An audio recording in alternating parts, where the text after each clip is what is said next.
mostly been teaching English, but more recently, she has also started teaching Spanish as a second language. Please enjoy the session, Language and Emotions. Thank you so much, Leila. Good evening, everybody. Good afternoon. I'm confused. I'm an hour away from you. So we're going to start with our presentation. And I want to know, first, what I need to let you know that for this conference, I'm going to have a lot of you participating. So if you are willing to open your microphones, I will thank you if you help me with that, because I would like to have some of your opinions and participation. So the first question that I have for you guys is, what do you think about language and emotion, and how are they connected? And why are they important?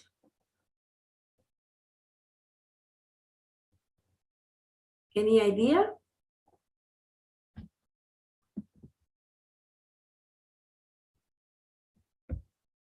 Let's have a brave one. Does anybody want to participate?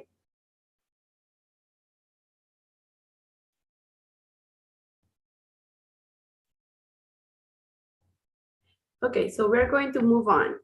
We are going to start talking about language and emotion, and we're going to see how languages and the learning of languages and emotions are linked together, and we have a response over here. Oh yeah, my question was how languages and emotion are related and why are they important? I'm just going to give you some seconds if you want to answer. I think that this is important. Language and emotions, right, are connected since we communicate our feelings and emotions when we speak, Okay. right? And the purpose of communicating is to share our opinions and thoughts. That's mine. Thank you. Thank you so much, Fabiola, for your opinion. And you're right. When we are using our languages, we are also using our emotions, and that's how our brain works. So we're going to start talking about this today. And I just have this question. Have you ever wondered what's the connection between language and emotions? And we're going to see how when we are learning at first as our second language, our first language is there. And the experiences that we have had are connected to what we are going through. So as I said before, I'm going to ask you a lot to participate. So I ask you to open your microphones to help me with this. So what is your conception or your definition of an emotion? What is an emotion? There is no wrong answer. Whatever you want to say, you can just type it in the chat. You can open your microphones, whatever works for you.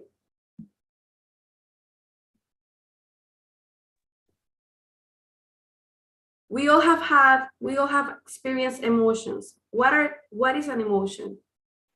How can we define an emotion?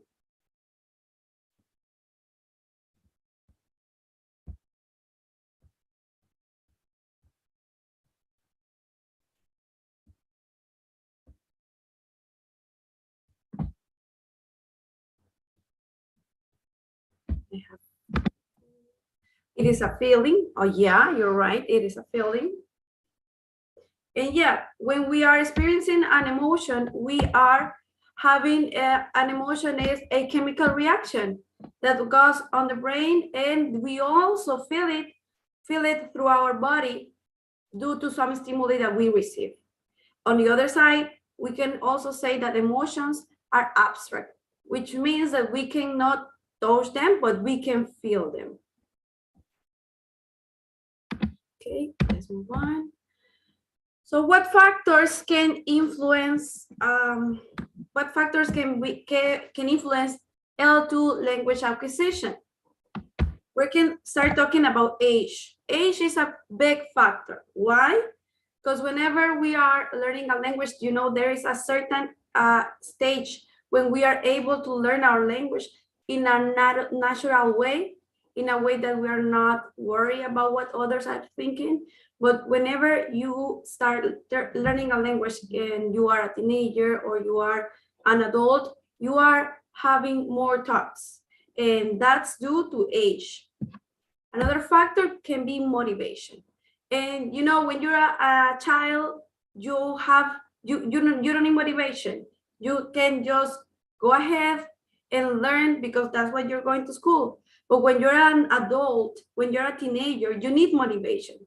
Sometimes you might want to learn words, sometimes you just don't want, and motivation is a big factor. What you're getting and the way you're getting from your teachers, from your school, from the place you're learning your L2 has a lot to do on how you're going to be learning this L2. Also, what you're willing to give, because teachers can be giving you a lot, but what are you willing to give? Are you willing to participate? Are you willing to use your language? That's another big factor that we can talk about. And we're going to start talking about these two factors. That is for foreign language classroom anxiety. And also we have foreign language enjoyment. And these two are key for my presentation. And we're going to start talking today about foreign language classroom anxiety. And it is defined as FLA. And whenever we face this is when you get anxious, when you go to the classroom. So I'm guessing many of us have gone through the stage of learning the language. And whenever we were asked to participate, we were anxious. And maybe it was due to the age of onset of acquisition, authenticity of the language that was being used, and maybe you were looking for some perfection and you did not want to participate because you kept telling yourself that you didn't have the level you needed to have by that moment. You also might be nervous because of the amount of people you are communicating or you are using the language with, and how far away your languages are. When I say this, I'm referring to your L1, you might have a lot of verbs, a lot of adjectives, but what happens when you don't have the same amount of words in your L2? You get anxious because you want to communicate, but you don't have all the vocabulary that you have in your L1. And this makes you feel uncomfortable, and at the same time, you might feel nervous and insecure with your language. So I would like to have some people participating for this. You can also write on the text, as I said, on the messages, I'm sorry, as I said before. And for this, was any of this factor, or did you experience any of this factor interfering with your language? Did you experience anxiety when you were learning your second language?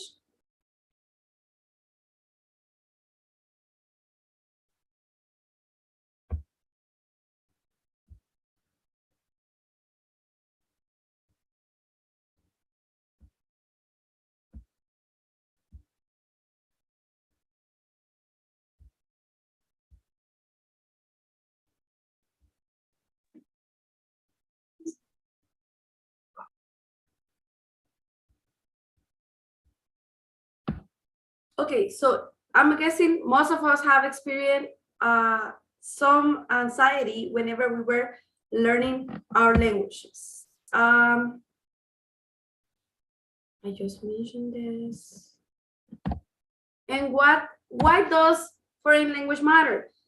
It has been described as one of the strongest predictors of success or failures in foreign language learning. What does this mean? This means that even though we might be anxious, it's also going to provide us with some stimuli to grow into our language. You might feel anxious, but at the same time, that anxiety is helping you grow. But what amount of anxiety is correct to have in the classroom, and what amount of anxiety is stopping us from growing in our language? That's something we're going to find out in a minute. It also can disrupt the optimal dysfunctioning of parts of the brain that affect memory and thus reduce the learning capacity. So if we have a lot of anxiety when we're learning, it means that our brain will stop learning at some point because we are too anxious and we're having all this stimuli that is stopping us from learning. What are the main causes of foreign language anxiety? Harsh of error correction. So whenever you are in the class and you know your teacher is going to correct your mistake, you are embarrassed. Or so maybe you want, or maybe one classmate might correct you and you don't want that, or you don't want to be in that spot. So maybe you are overthinking and you don't want to make a mistake. So that's why you might get anxiety. Self-presentation concerns. This is something that we all go through whenever we're learning languages. We are worried, am I saying this correctly? It sounds good in my head, but whenever I open my mouth, it's not gonna sound the same because I have experienced it before. You can also have some certain competition in the classroom, and that's healthy at some point. But whenever you start getting anxiety or anxious, that's not good. And there are also scenarios whenever the teacher and the students seem to do not get alike, do not get along, and they don't like each other. Maybe the interaction is not helping them, is not helping the teacher, either helping the student grow into the classroom. And these are personal stuff, everything that has to do with your own way of thinking. And whenever we are learning a language, we want to achieve our best and we want to do our best. But so at some point, we got to understand that we have to make mistakes. To learn a language, we have to make mistakes. And when we are learning a language and we are always anxious, that's going to prevent us trying to be perfectionists. It's going to stop us from achieving our goals. And yeah, ambiguity is a big deal. Whenever we're comparing languages and whenever you find something that you thought you knew and then you find it in a new way, it might also be tricky. And there are more causes to foreign language anxiety. Questions so far?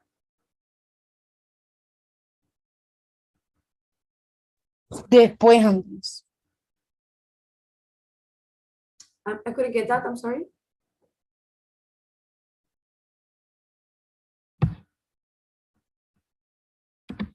Okay, and then we have the happy face of the coin. We have foreign language enjoyment. And when this is going to happen, this is when we are happy in the classroom and we are happy, we're having fun, we are enjoying our learning process. And this is trying to get or to collect all the good emotions that we might experience when learning our second language. As I said before, whenever we have anxiety, that might be good, but a good amount of anxiety is going to be healthy. But if we have a lot of anxiety, it's not going to be healthy. So we do need a little bit of anxiety because you know when you are anxious, you gotta do stuff.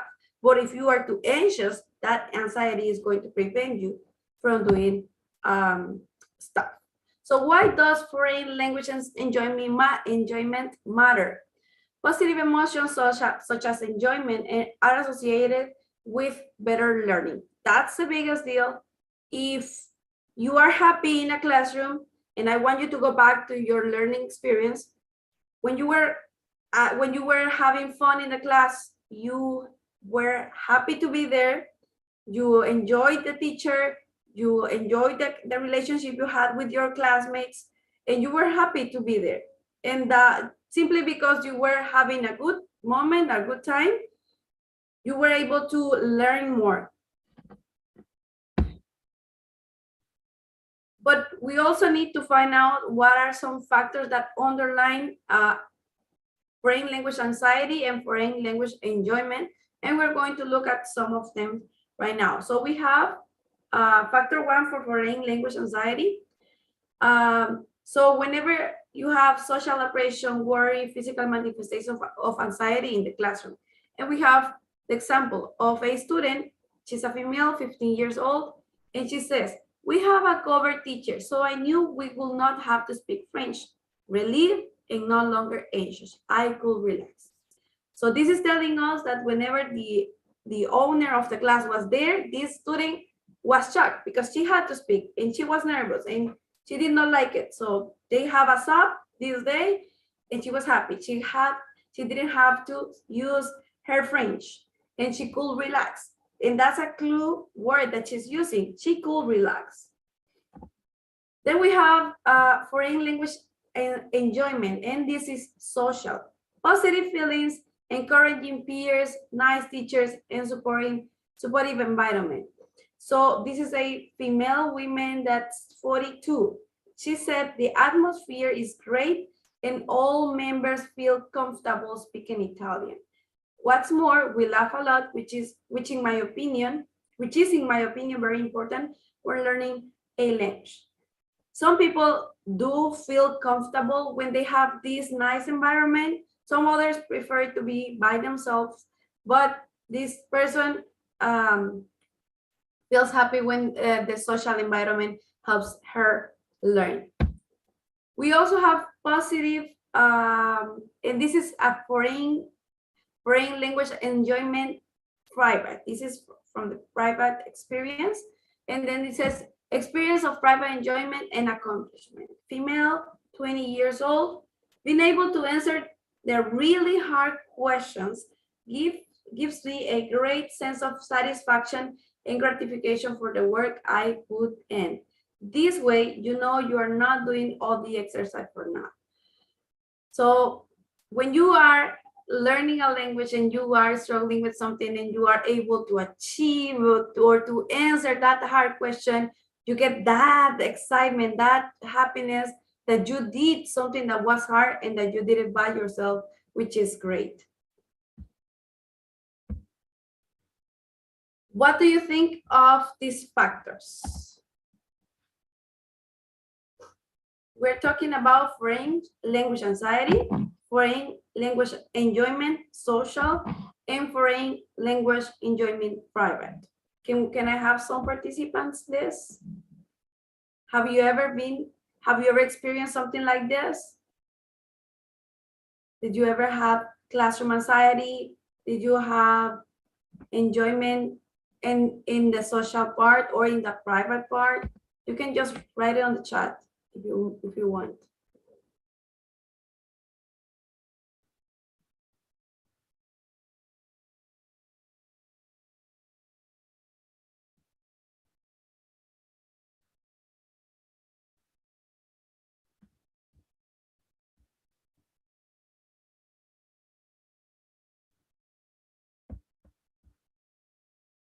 Okay, well, we're going to move on. Yes, Miss. Even though that we are teachers now, but I was remember when I was a student and I started the levels that I have like anxiety because I didn't have like enough vocabulary to express myself. Nowadays that I'm a teacher, sometimes as a teacher, we forgot, right? How we felt as a student. But of course, we felt all of that. Even Sorry, I don't know what happened.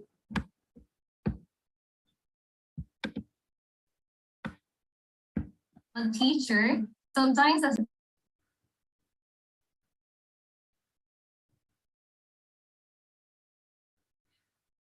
I just got a message from Francisco Perez, and he says, I have certainly experienced foreign language enjoyment in the social back at the very first level at the UPNFM. We have good memories there, Francisco. Alison, classroom anxiety most of the time happens when I don't manage a topic. Okay, yeah, that's true. Whenever you don't know what we are talking about, we can get anxious. Thank you so much for your participation, guys.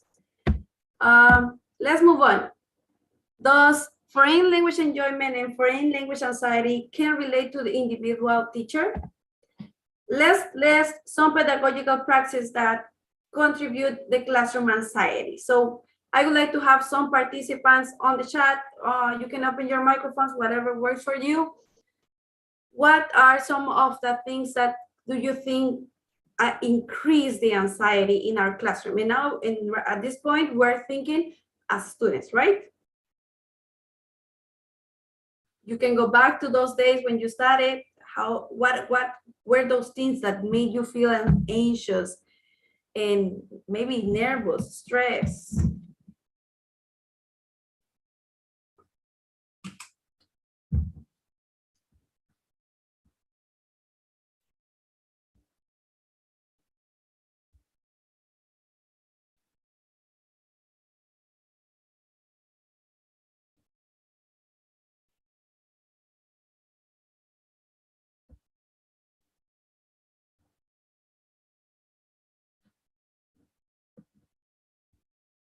Okay, no one. Then I'm going to ask the next question.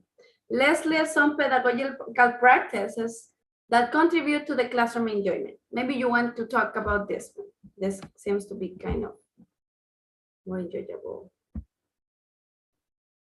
Yes, Miss. I remember having a lot of pedagogical practice that contributed to our classroom enjoyment back then. For example, I remember that you performed an activity of when we were getting in touch with numbers. So I remember that we were working back in groups and we were running. So those activities really made us feel like enjoyed and to participate as a group, and somehow to help to other people who was experiencing that anxiety of being correct or incorrect.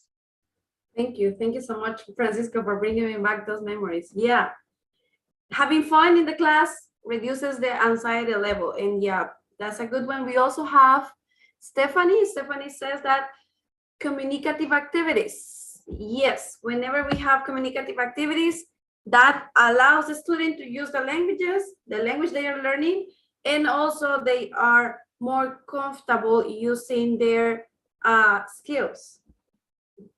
It can be speaking or it can be listening, and that's good to have any of those. We have someone else. So when my teacher used the direct method because I didn't know English, some that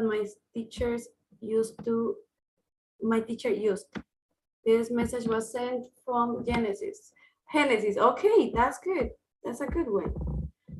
Okay, yeah, all those things help us reduce the anxiety in our classroom, and that helps us relax and enjoy our class.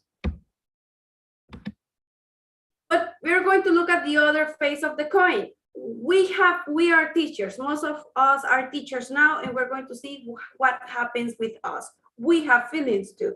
And when we are teaching, we also experience feelings. So we are going to see what is the effect of our emotions on our students.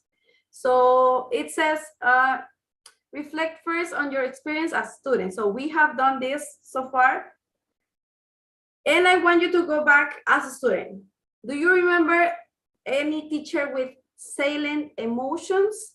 Those can be good or those can be bad. I want you to go back to that teacher that you remember that she or he had this salient emotion, and that you could notice when she was happy because you learned, or he was happy because you learned, or whenever you were not doing what you were expected, you could really tell. Did you find the teacher? I hope I was not the teacher.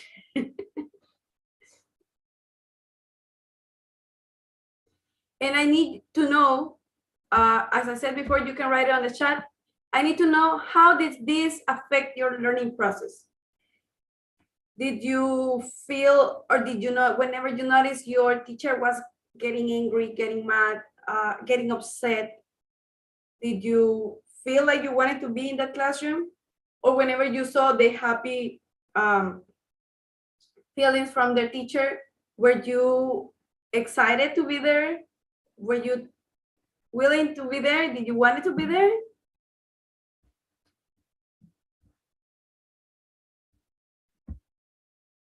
Well, in my case, when I receive a bad feedback from my teacher, I feel so frustrated sometimes. Okay. Thank you.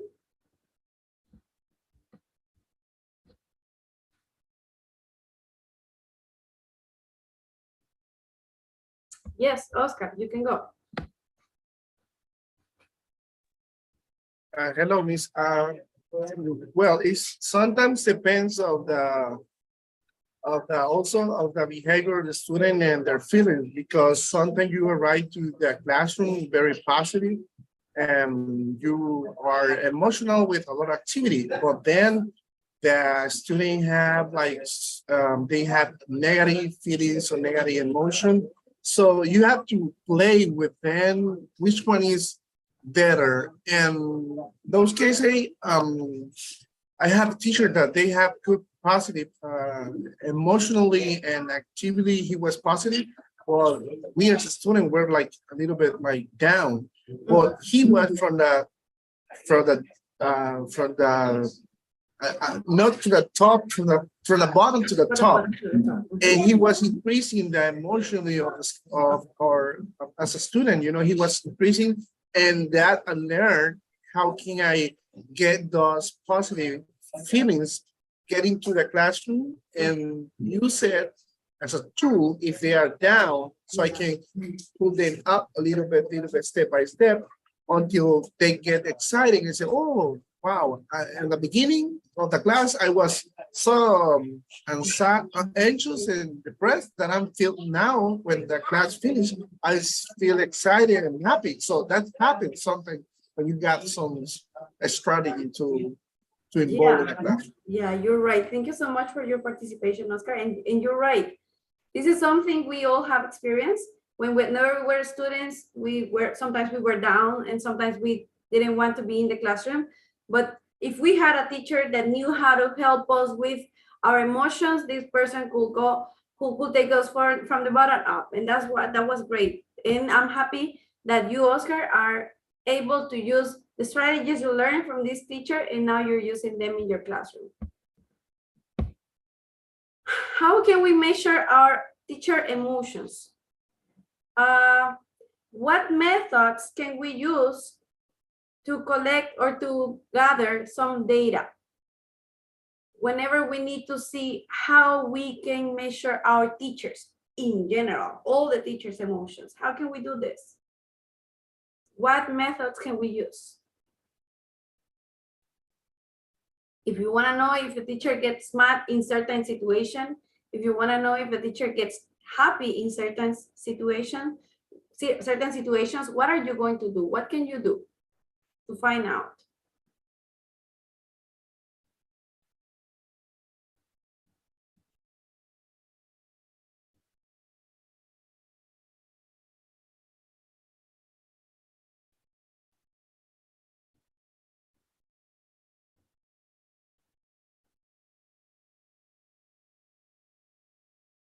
We're going to look at some ideas that we may have. We can use surveying using Likert scales that go from 1 to 5. So we can start saying like, teacher introduces the topic by using this, and you can just rate them from 1 till 5. You can also use teaching journals. So you can just sit down and observe how the class is going. And that's going to give you a lot of information on how this teacher is showing his or her emotions. We can also have interviews. We can interview our students and we can also interview our teachers. And we can find out some differences on opinion, and we can connect everything with our surveys and our journals.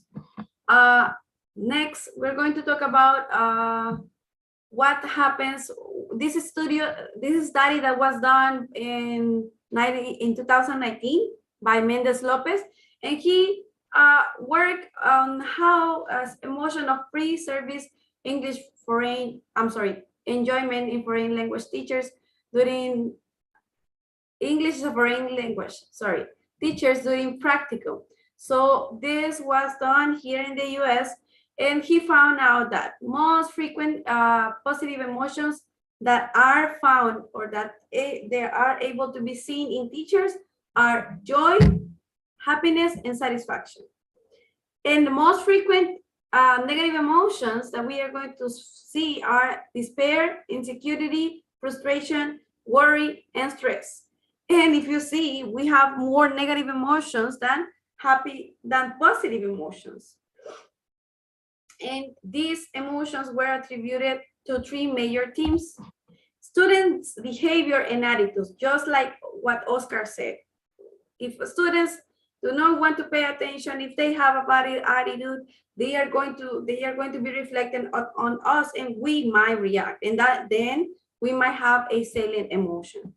Then we have underdeveloped teaching skills, and as I said before, this was done on students who did not graduated yet, but they were about to go and teach.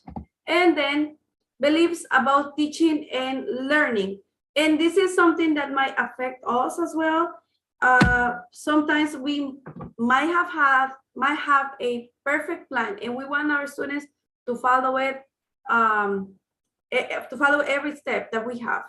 But sometimes things do not work the way we want, and they might not do what we are expecting them to do. So whenever we have these beliefs and the way things should be working and they are not working the way that we want, we might experience one of these emotions.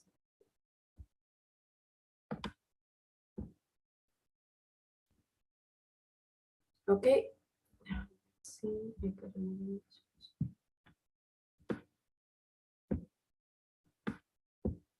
Okay, let's move on. We have over here, I want you to think about you as teachers now. Where do you find yourself? Do you find yourself that you enjoy when you're teaching, or do you feel anger, or do you feel anxiety? Just do it for yourself, and we're going to try to figure it out how this is affecting our classrooms as well.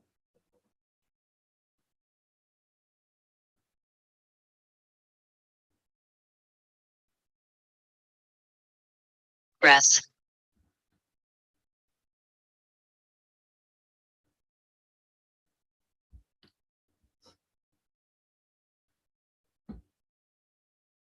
I hope that most of you generally enjoy when you are teaching.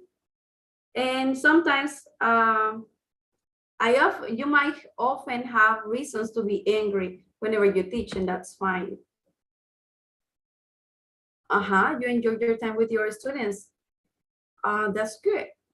When do you feel anger, and when do you feel anxious?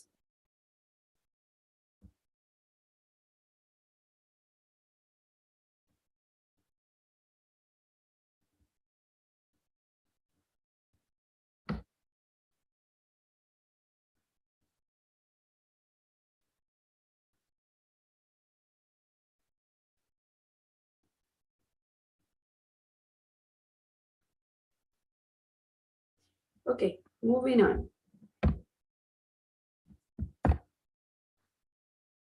Oh, we have another participant.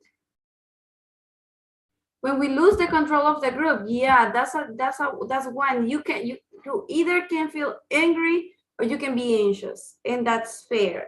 If we lose the control of the group, we might experience one of those feelings. I'm so sorry. Okay, then we have Fretzel in 2016. He did another study, and he found some key things like teacher emotions were related to job satisfaction. How happy are you with your job? Efficacy, and students' rating of teachers, and teachers' burnout. So most of us might have experienced this. One hour of this experience, you might have experienced burnout, and that's hard to relieve or to. It is hard whenever you hit this point when you're burnout. It is going to take you a while to recover from this moment.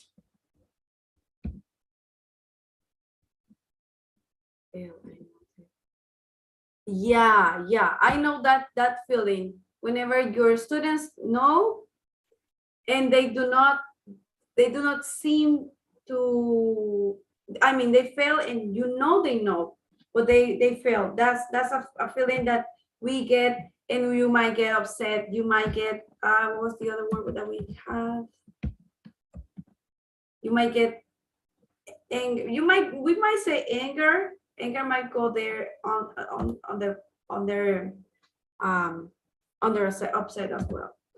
Okay, what is teacher burnout? Have you ever experienced teacher burnout? Have you ever sensed that your teacher was experiencing it? And how did it affect your class?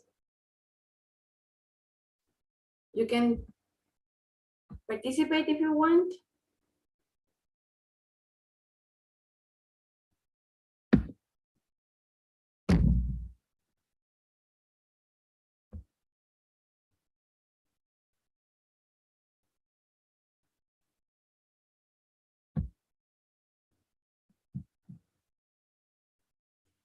Okay, so burnout is whenever you have hit a,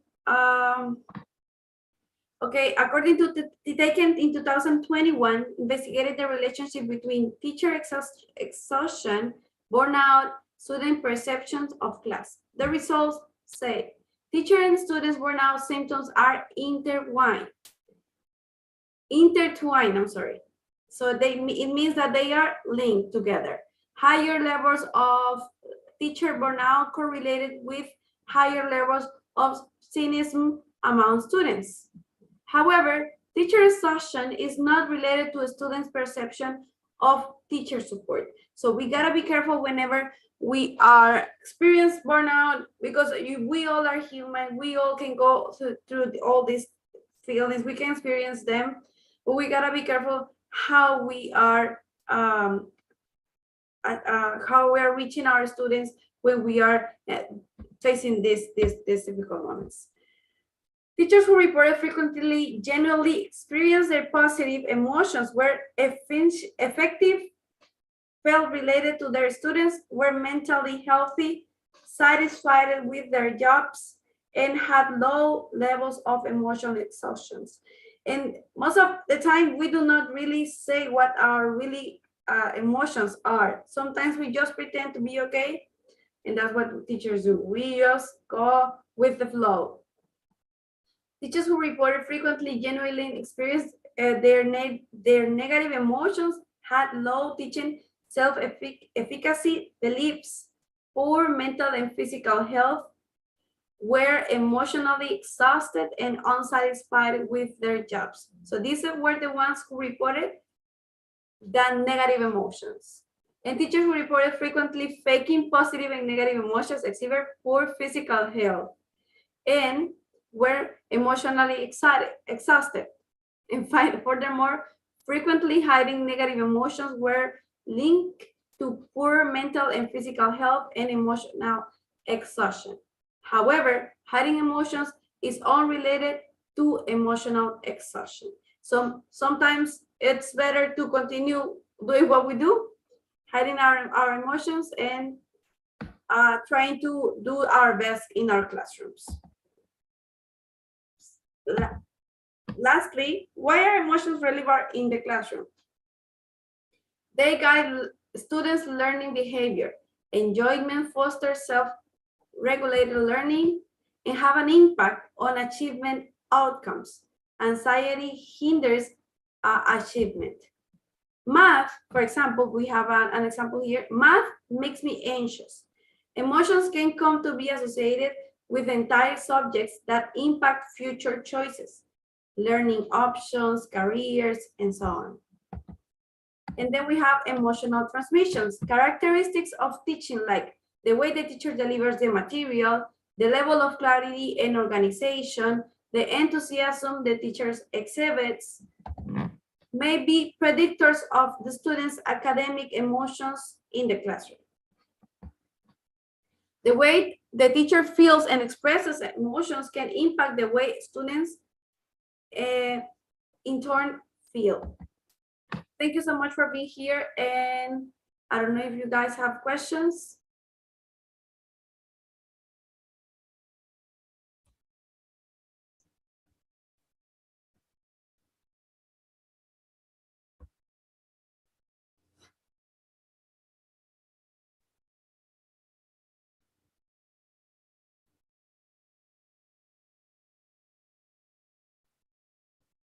Well, if there are no questions, thank you so much for being here. It was my pleasure to guide you with this topic.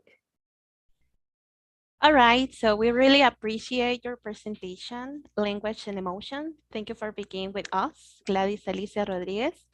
And also thanks again to the participants. Have a good night. You too.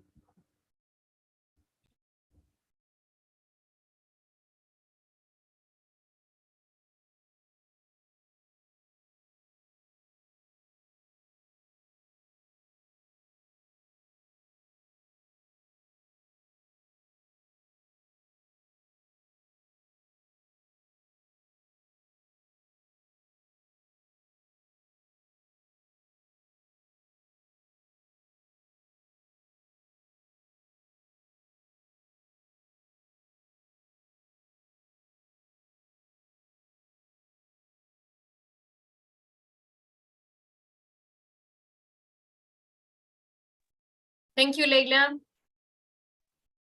You're welcome. Bye-bye.